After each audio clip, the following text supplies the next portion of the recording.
사실 올해 중반 이전만 예. 하더라도 그러니까 10년 버틸 분은 사도 좋다고 예, 말씀을 드렸는데 예. 사실 지금은 저는 가급적 안 샀으면 좋겠어요. 예. 너무 버블이라고 보고요.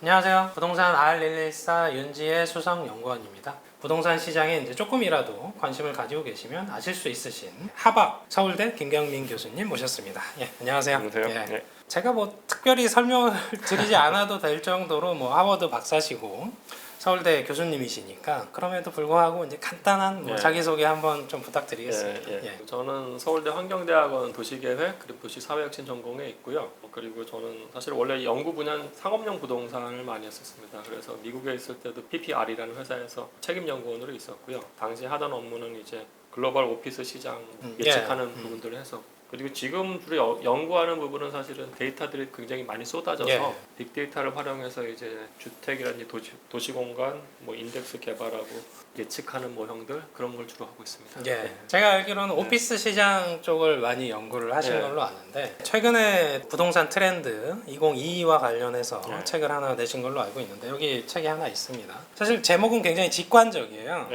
그래서 어떤 내용이 담겼다는 사실 예. 쉽게 예측이 가능한데 이 책 내용에 대해서 한번 설명해 주시면 감사하겠어요. 책은 크게 이제 한 세 파트 정도라고 보시면 될 것 같고요. 첫 번째 파트는 이제 부동산 영역 자체가 플랫폼 때문에 굉장히 많이 바뀌잖아요. 그 그렇죠. 부분에 대한 메가 트렌드를 좀 설명을 드렸고요. 두 번째 파트가 아마 많은 분들이 관심 있어 하실 것 같은데 서울시하고 이제 이런 아파트 시장 관련해서 거기서 안에서도 패러다임이 많이 바뀌어서 그 관련된 말씀하고 가격 예측 그리고 대중서라고 보시면 됩니다.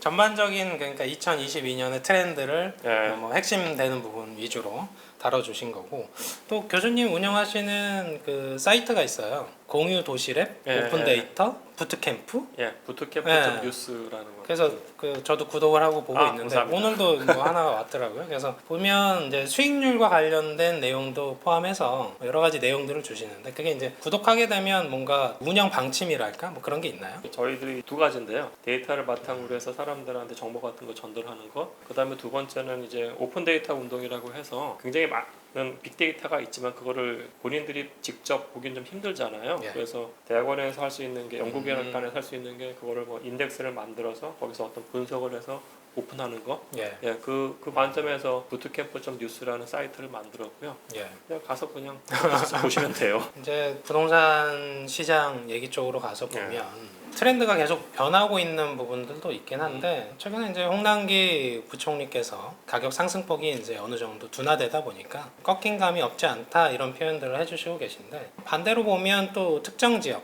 뭐 이른바 노도강이라고 하는 중저가 지역 혹은 경기권, 인천권역은 여전히 상승폭이 크다 보니까 굉장히 이제 시장의 전망이 이제 혼동스러워져 있다는 거죠. 교수님은 요 국면들을 어떻게 해석하시는지 뭐 그런 게 궁금한 거죠. 예. 저는 사실 올해 중반 이전만 예. 하더라도 그러니까 10년 버틸 분은 사도 좋다고 예, 말씀드렸는데 예. 사실 지금은 저는 가급적 안 샀으면 좋겠어요. 예. 너무 버블이라고 보고요. 그러니까 버블이라고 보는 근거는 지역마다 투자 수익률이 있잖아요. 그렇죠. 그 투자 예, 수익률이 수익률. 있는데 투자 수익률이 기본적으로 채권 수익률보다 높아야 되는데요. 그럼 채권 수익률, 그러니까 10년 국고채 만기가 지금 오늘 보니까 2.4%더라고요. 예, 그거보다도 지금 사실 낮아요. 예, 그게 문제고 두 번째는 노도강 말씀을 하셨는데 예. 노도강 같은 경우에 투자 수익률은 강남보다 높아야 돼요. 왜냐하면 거기가 이제 같은 임대료라도 강남은 더 많은 사람들이 들어가서 시장에서 물건을 살 거기 때문에 물건을 예. 그래서 가격은 더 높죠. 그렇게 본다고 하면은 투자 수익률은 강남이 더 낮을 수밖에 없는데 일반적으로는요. 근데 노도강이 올해 한 6월 달부터 노도강의 투자 수익률이 강남보다 낮아졌어요. 이건 말이 안 되는 상황인데 지금 더 낮아졌거든요. 9월 달 걸 보니까 예. 이거 제가 봤을 때 노도강이 되게 위험해요.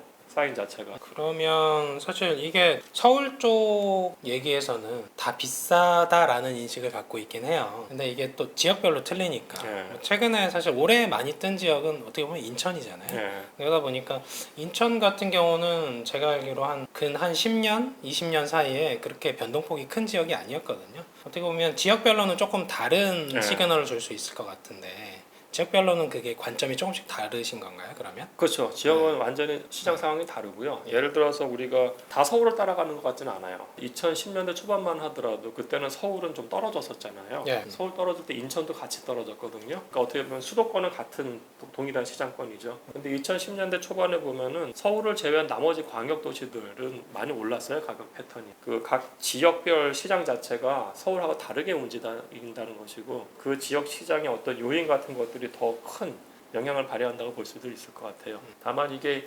2019년인가 20년부터 지금 워낙에 유동성이 풍부하니까 좀 같이 오르는 트렌드 나타난 것 같은데요. 그럼에도 불구하고 지역마다의 로컬적인 팩터가 무엇인가, 특히 제가 봤을 때 특히 광역시 같은 경우에는 향후에 올 공급 충격 같은 것들에 대해서 우리가 좀 인지를 했으면 좋겠다는 생각을 좀 합니다. 뭐 3기 신도시를 포함해서요? 그렇죠. 예. 그리고 대구나 광주 그리고 인천 같은 경우에는 사실은 내년하고 후년에 물량이 좀 나오거든요. 그렇죠. 그게 이제 지난 10년간 평균보다 더 큰 게 나오기 때문에 서울 같은 경우에는 경기도권 대기 수요가 있는데 지방의 광주나 대구나 이런 데는 대기 수요가 있는 데가 아니잖아요. 거기에 공급이 많아진다고 하면 좀 지금과는 좀 다른 마켓 상황이 펼쳐질 수 있겠죠. 그러면 교수님이 보시는 버블이 굉장히 많이 끼어 있다라는 지역들은 서울은 이제 버블이 많이 끼어 있다 네. 보시는 거고 그 외에 또 버블이 좀 많이 꼈다 싶은 지역. 그냥 직관적으로 이제 다른 지역들은 아마 공급이 좀 이슈가 될 것 같다는 생각은 들어요. 공급량 자체가. 그러면 서울을 기준으로 했을 때 서울을 중심에 놓고 봤을 때 예. 2022년 전체적인 전망을 한번 해주시면 어떻게 네. 판단을 하시는 거예요? 그러니까 전체적인. 전체적으로 예. 봤을 때 서울을 봤을 때는요. 예. 그러니까 서울뿐만 아니라 전국이라고 볼 것 같은데요. 예. 우선은 가장 이슈가 되는 것들은 저는 세 가지라고 봐요. 예. 첫 번째는 이제 인플레이션 하고요. 그다음에 이제 이자율 추이. 세 번째는 이제 내년에 대선하고 지방선거가 있기 때문에 예, 그렇죠. 이런 정책적 이슈 이 세 가지가 가장 클 것 같고요. 그 안에서의 이제 싸움인데 일반적으로 이런 인플레이션이 온다고 하면은 인플레이션은 부동산하고 해치기 때문에 예. 인플레이션 오면 부동산 가격 무조건 뛰어요. 사실은요. 예. 음. 인플레이션 오면은 이제 금융자산 같은 경우에는 가치가 떨어질 수 있습니다만은 예. 뭐 단적으로 지금 여름만 하더라도 뉴스 보면 뭐 철강 가격이 막 예, 올라가는 이런 맞아요. 얘기가 뭐 나오잖아요. 2배 뛰었나니 뭐 예. 3배 뛰었다느니. 그러면 이제 철강 가격 오르면은 신축 아파트 가격도 뛰겠죠.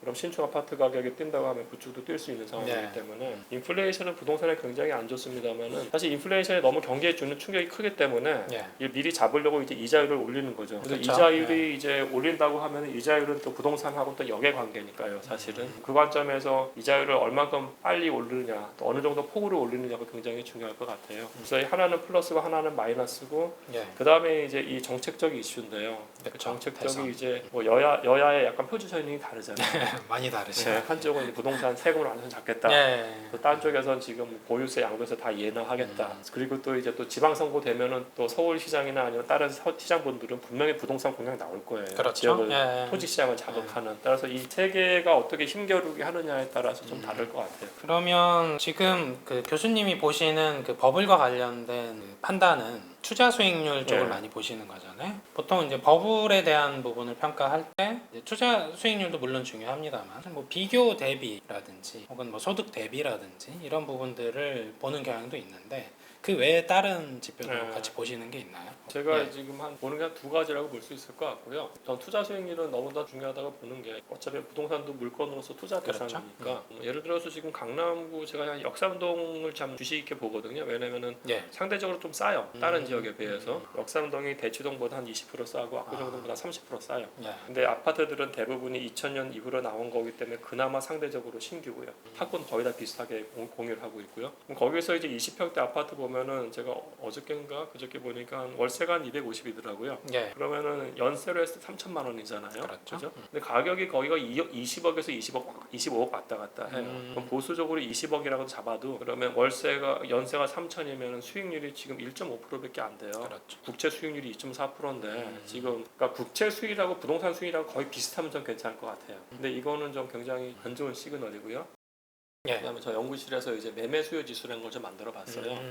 예. 그거의 기본적인 개념 자체는 이제 장기간에 걸쳐서 서울은 인구수가 그렇게 많이 왔다 갔다 하지 않잖아요. 예. 장기간에 걸쳐서 평균적인 그 거래량 대비 특정 시점의 거래량을 좀 비교를 했을 때 거래량이 많아지면서 가격이 뜨는 경우에는 저는 괜찮다고 봐요.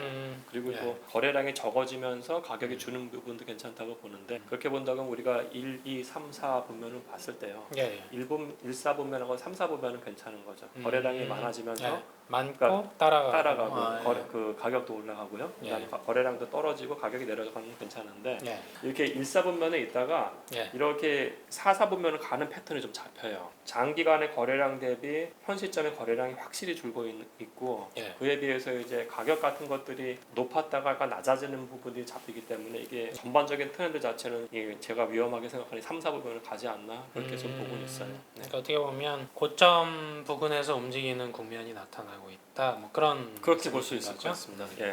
거래량도 줄고 상승폭도 굉장히 주는 형편인 거죠. 그래서 사실 거래량 부분이 사실 최근에 또 이슈긴 해요. 예. 매물이 잠겨서 이제 거래가 안 되는 부분도 있고 해서 이 부분들이 이제 과거만큼 거래량이 주는 의미를 우리가 이제 명확하게 파악하기가 조금 어려워진 부분들이 있다 보니까 이제 다양한 지표들로 같이 예. 혼합해서 보시는 형태로 보시면 좋을 것 같습니다. 예, 예. 예.